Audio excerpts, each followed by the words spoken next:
여러분, 복이라고 하면 가장 먼저 떠오르는 게 어떤 것일까요?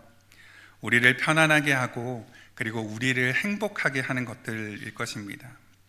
우리가 이 세상 가운데서 살아가고 있기 때문에 물질적인 것들이 우리에게 필요하기 때문에 그렇게 생각할지 모르겠습니다.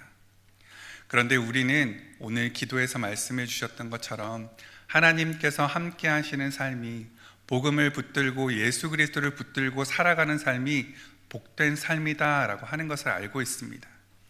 그런데 현실 가운데 힘든 일들이 생기고 어려운 일들이 생기고 우리를 낭망하게 하고 낙심하는 일들이 생길 때 정말 하나님께서 우리와 함께 하시는가라는 질문이 들 때가 있습니다.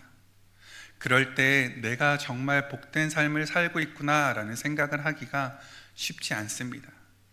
그런데 오늘 본문 말씀을 보면 하나님께서 그럼에도 불구하고 내가 너희와 함께하고 있는 것이 복이다 라고 말씀해 주시고 그것들을 숨겨 놓으셨지만 너희가 발견할 수 있다 라고 우리에게 말씀하고 계십니다. 오늘 본문 말씀을 함께 살펴보도록 하겠습니다.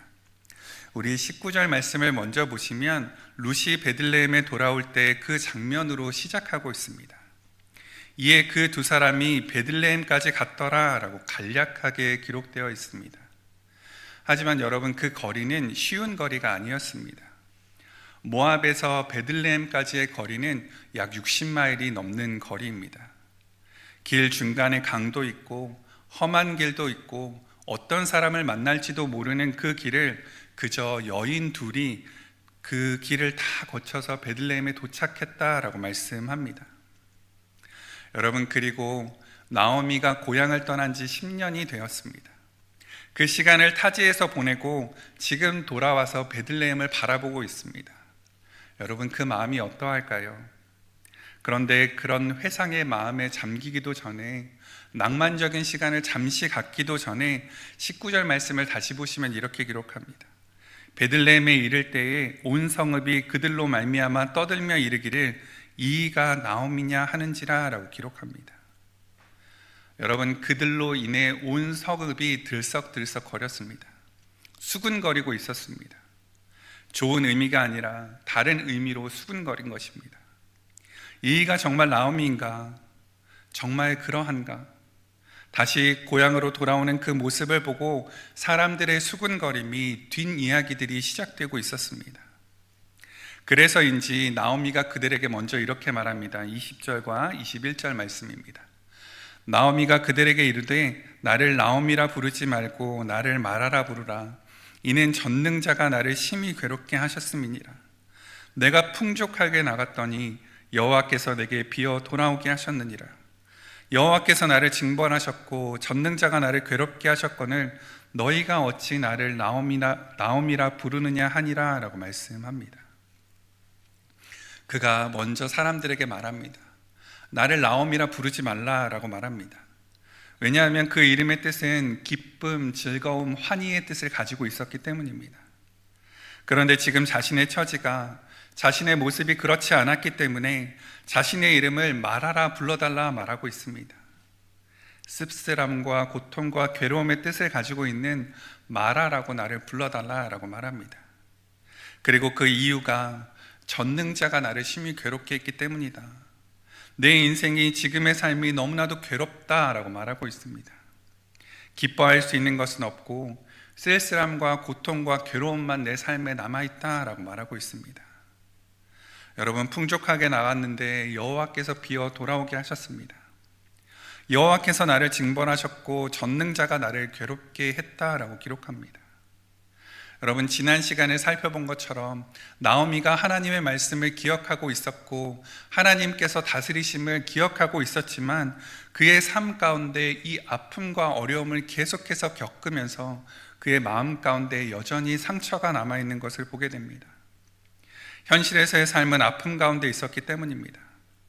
그런데 하나님께서 그 상처와 아픔 가운데서 그들과 함께하고 계심을 22절 말씀에 이렇게 설명하십니다. 나오미가 모압 지방에서 그의 며느리 모압 여인 룻과 함께 돌아왔는데 그들이 보리추수 시작할 때에 베들레헴에 이르렀더라 라고 기록합니다. 여러분, 우리가 그냥 배경 설명이다 하고 쉽게 지나갈 수 있는 말씀입니다. 그런데 하나님께서는 이 안에 두 가지를 숨겨 놓으셨습니다. 그 나오미가 고백한 것처럼 그의 삶에 하나님의 징벌만, 하나님의 징계만 있었던 것이 아니라 하나님의 계획이 있었음을 기록하고 있습니다. 하나님께서는 그들에게 모압에서 그와 함께 돌아온 며느리 룻이 있었다라고 말씀합니다. 여러분, 그가 어떻게 은혜가 될까요? 어떤 사람도 생각하지 못했을 것입니다. 왜냐하면 이방 여인이었기 때문입니다. 그가 며느리로서 착하고 어머니의 하나님을 붙잡겠다고 말하고 나오미와 같이 왔지만 그가 할 수 있었던 일은 지금 그 상태에서 보면 아무것도 없었습니다. 그로 인해서 어떠한 일이 일어날까라고 기대할 수도 없었고 생각할 수도 없었습니다. 그로 인해서 시작될 하나님의 놀라운 섭리와 계획을 바라볼 수 없었지만 하나님께서는 예비해 두고 계셨습니다. 그래서 오늘 말씀 가운데 분명히 모압 여인 룻과 함께 돌아왔는데 라고 기록하고 있는 것입니다. 그리고 또 한 가지는 보리 추수 시작할 때입니다. 여러분, 이들이 나오미와 룻이 보리 추수를 위해서 한 일은 아무것도 없었습니다. 그들이 씨를 뿌리지도 않았고 그것을 위해 경작하지도 않았습니다. 그런데 하나님께서 그들이 돌아오게 하신 그 때가 보리 추수를 시작할 때라라고 기록합니다. 하나님께서 그렇게 하셨습니다. 그들이 살아갈 수 있도록 하셨고 그 때로 인해서 어떠한 일들이 일어나게 하셔서 하나님의 역사를 이루려고 지금 계획하고 예비하고 계신 것입니다. 여러분, 우리는 우리의 일상에서 일어나는 일들을 통해서 하나님의 계획과 하나님의 섭리를 깨닫는 것이 참 쉽지 않습니다. 하지만 하나님께서는 의미 없는 것과 같은 그 일상 가운데서 하나님의 섭리가 있다, 하나님의 계획이 있다 우리에게 분명하게 말씀하십니다. 매일매일의 삶 가운데서 우리에게 일어나는 많은 일들이 있습니다. 큰 일도 있고 작은 일도 있습니다. 그리고 매일 반복되는 것과 같은 일들도 있습니다. 그런데 그 일상 가운데 그 중에서 정말 우리가 기대하지도 않은 것으로 하나님께서는 하나님의 계획을 시작하시고 하나님의 계획을 이루어 가십니다. 우리의 수고와 노력이 아닌 것으로도 하나님께서는 하나님의 일을 이루어 가시는 줄 믿습니다. 그래서 오늘 2장에 한 남자가 등장하는데요, 그 남자로 인해서 하나님께서 하나님의 계획을 시작하시는데 그의 이름은 보아스입니다. 1절 말씀을 보시면 나오미의 남편 엘리멜렉의 친족으로 유력한 자가 있으니 그의 이름은 보아스더라 라고 기록합니다. 여기서도 보아스에 대해서 두 가지를 말씀하십니다. 하나는 이 사람이 나오미의 죽은 남편 엘리멜렉의 친척이라는 사실입니다. 다시 말해서 하나님의 율법대로, 하나님의 말씀대로 엘리멜렉 대신 그 가게를 이어갈 수 있는 그러한 존재다라고 말씀해 주고 있습니다. 그리고 또 다른 하나는 보아스가 유력한 자다라고 기록합니다.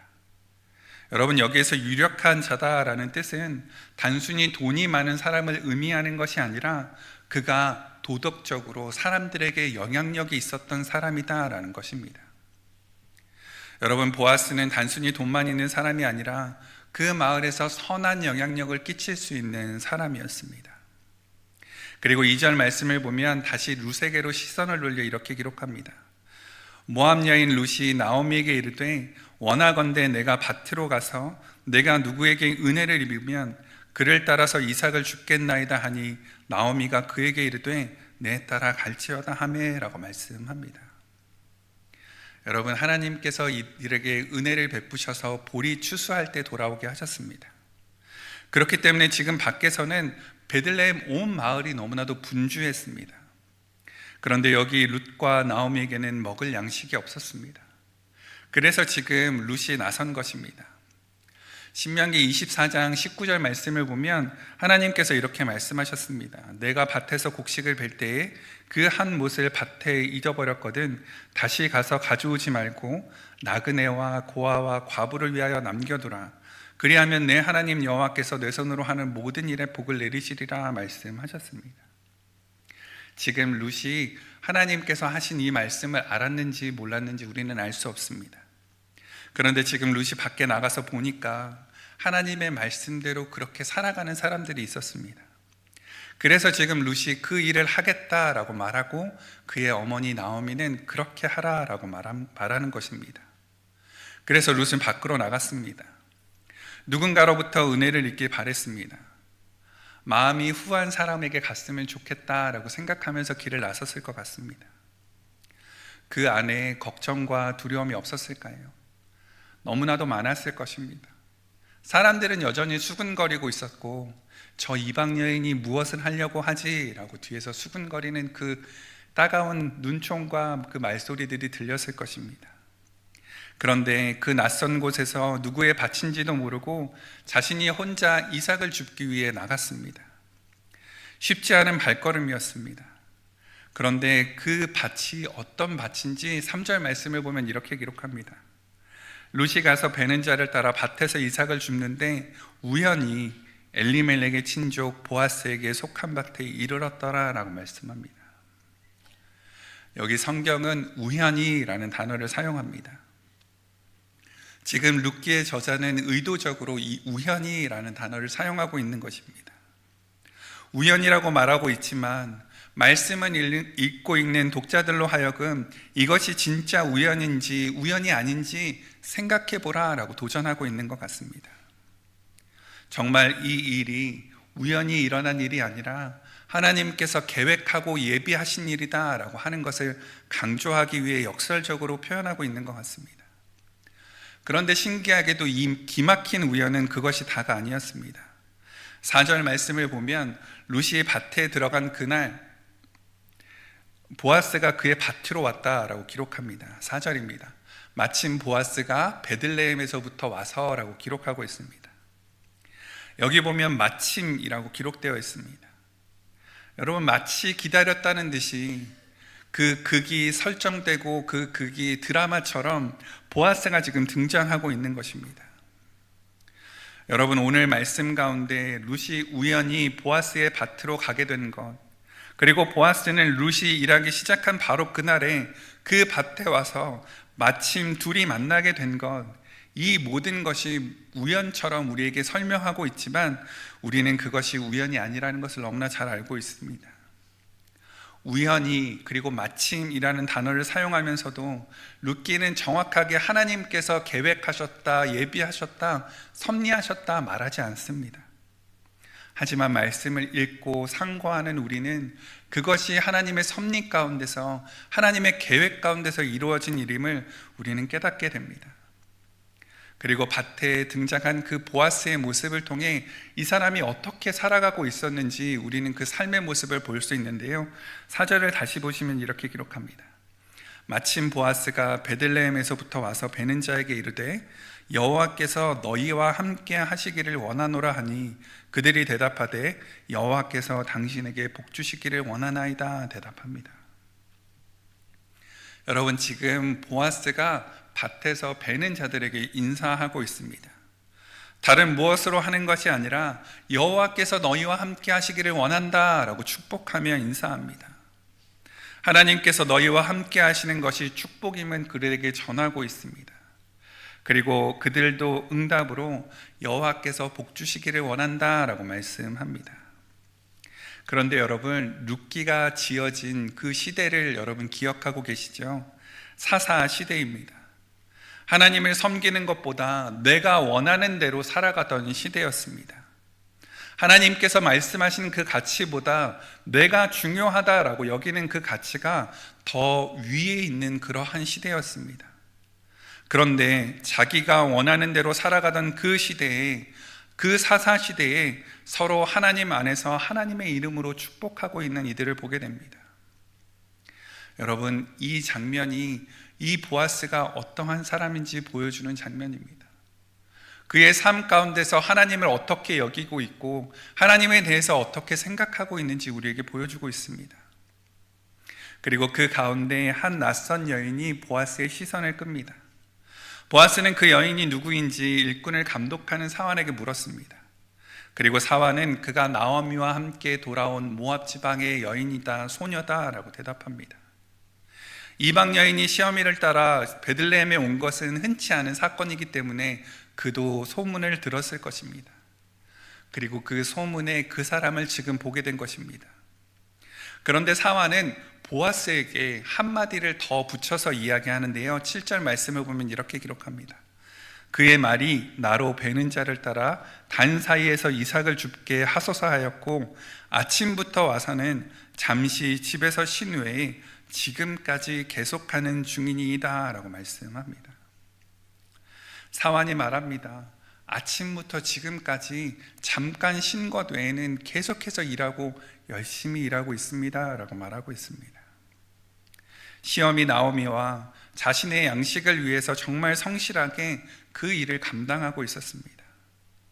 이삭 줍는 것이 쉽지 않은 일인데 그 일을 그렇게 열심히 성실하게 행했습니다. 여러분, 오늘 성경에서, 오늘 본문에서 우리에게 말하는 복된 삶은 어떤 물질적인 것이 풍족한 삶을 말하는 것이 아니었습니다. 말씀을 보면 말하라 라고 자신의 신세를 한탄하는 한 여인이 등장합니다. 그리고 하루를 어떻게 살아가야 되는지 걱정해야 되는 여인도 등장합니다. 그런데 하나님께서는 이들이 그렇게 살아가는 배경 가운데, 살아가는 힘겨운 일상 가운데 그 뒤에서 하나님의 계획을 조용하게 이루어가고 계십니다. 마침과 우연히를 사용하셔서 그들의 삶을 복된 삶으로 바꾸어 가고 계십니다. 그리고 그 가운데 이들의 삶의 태도가 어떠한지 우리에게 보여주면서 오늘을 살아가는 우리에게도 동일하게 말씀하고 계십니다. 우리가 어떻게 살아야 하는지, 힘들고 어려운 매일의 삶 가운데서 우리가 어떠한 삶의 태도를 가지고 살아야 되는지, 복된 삶을 누리고 살아가는 자의 삶의 모습이 어떠한지 우리에게 말씀해 주고 계신 것입니다. 첫 번째는 우리가 할 수 있는 일을 해야 합니다. 여러분, 룻은 나오미를 따라 어색하고 낯선 외국 땅에 왔습니다.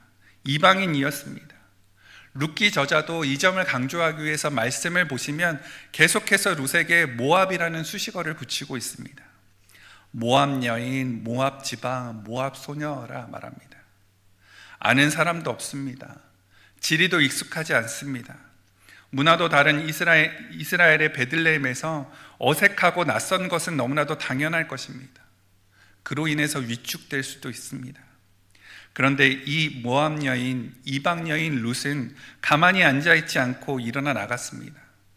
자신이 다른 것은 못하더라도 이삭은 주울 수 있지 않은가, 그가 어떻게든 자신이 할 수 있는 일을 찾아서, 그리고 그 작은 것이라도 해보겠다는 그 마음으로 일어나 나갔습니다.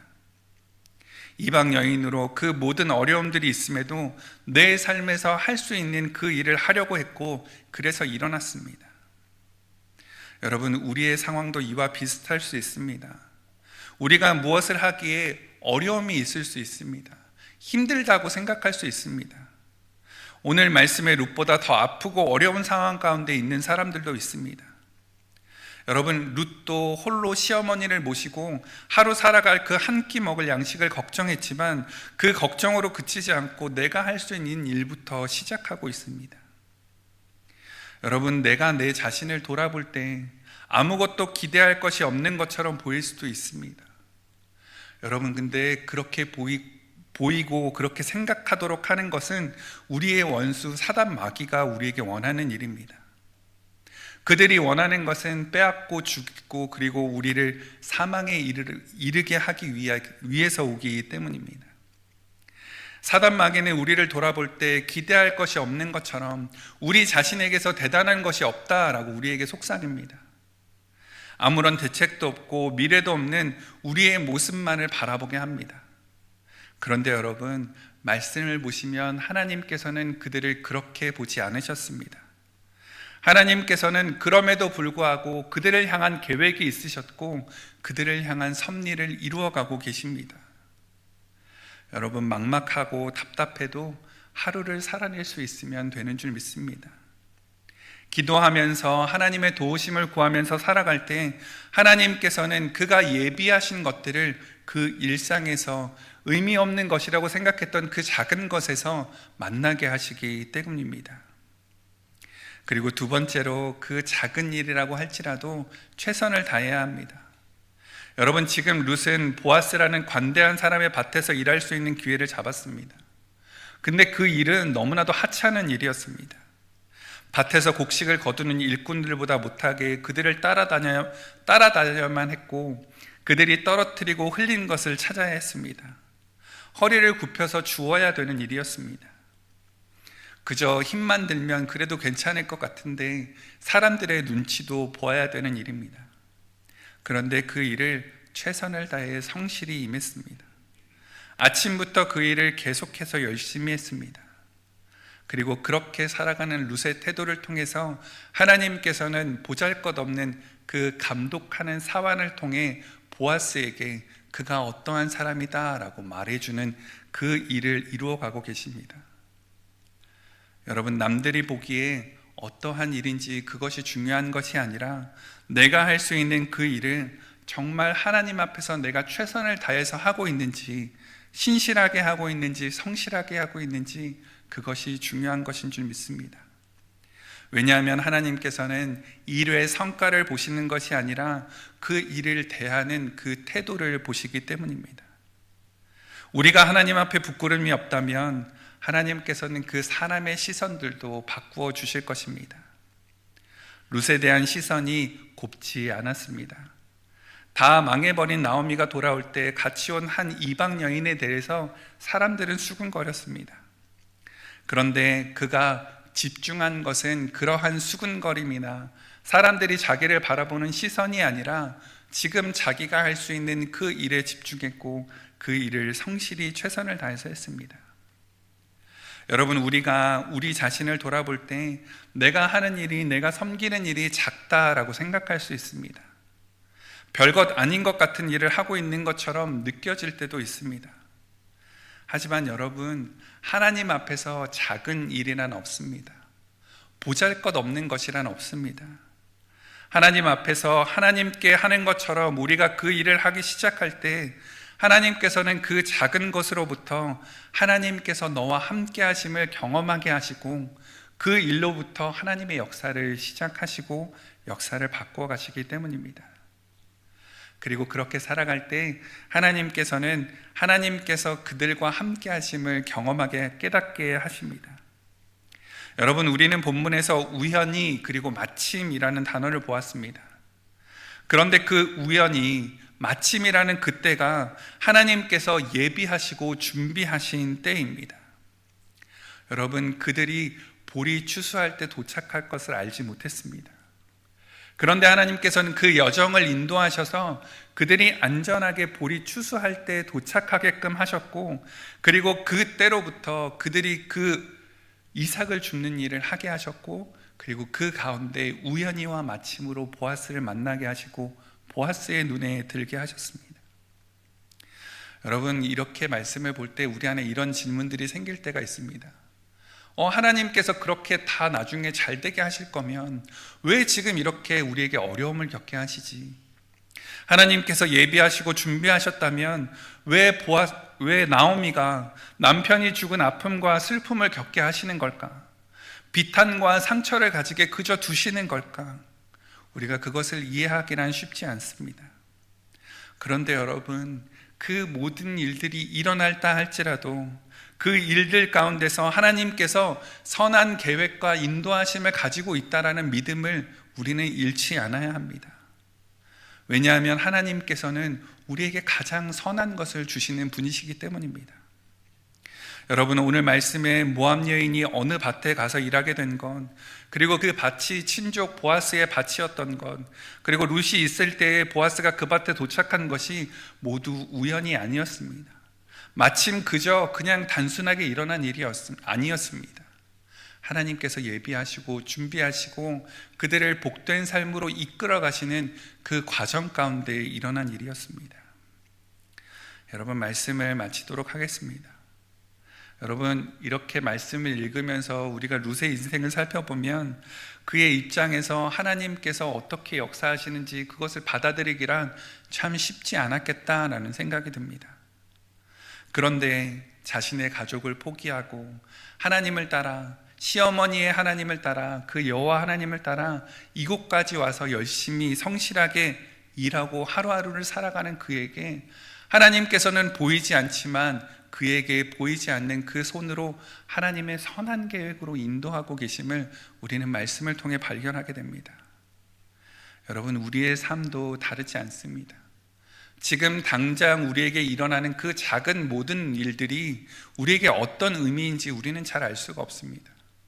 그런데 여러분, 뒤를 돌아보시면, 살아온 인생을 한번 살펴보시면 하나님께서 여기까지 나를 이끌어 오셨구나, 하나님께서 때마다 매 순간순간마다 역사하셨구나, 보이지 않았지만, 숨겨져 있지만 하나님께서 다 이렇게 가장 알맞게 인도하셨구나, 우리는 깨닫고 있지 않습니까? 여러분, 하나님께서 우리의 삶을 선하게 이끌고 가시고 우리의 삶을 복된 삶으로 만들어 가심을 우리는 믿고 살아가야 되는 줄 믿습니다. 당장에 우리에게 어떠한 일이 일어난다 할지라도, 우리를 힘들게 하고 비탄에 잠기게 만드는 일이 일어난다 할지라도, 사단은 그걸 사용해서 우리를 넘어뜨리려고 할 것입니다. 넌 할 수 없어, 안 돼, 괜찮아, 하나님 안 계셔 라고 우리에게 속삭입니다. 그런데 여러분, 우리 알고 있잖아요. 그렇지 않습니다.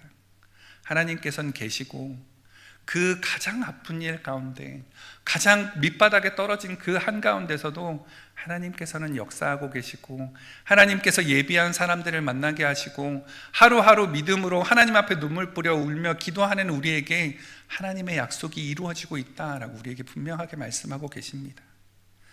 여러분, 많은 사람들은 물질적으로 풍부하고 내가 누릴 수 있는 것이 많으면 복 받았다라고 이야기합니다. 그런데 여러분, 그런 것이 진짜 복이 아님을 우리는 알고 있습니다. 우리가 어떻게 살아가든지, 어떠한 모양으로 살아가든지 하나님이 우리와 함께 하심을 기억하고, 내가 보지 못해도, 내가 깨닫지 못해도 하나님께서 우연히와 마침으로 우리의 삶에 역사하신다라고 하는 것을 우리가 붙잡고 살아간다면 그것이 복된 삶이고, 그것이 우리 자손들에게, 우리 자녀들에게 이렇게 살아라라고 말할 수 있는 그런 본이 되는 삶인 줄 믿습니다.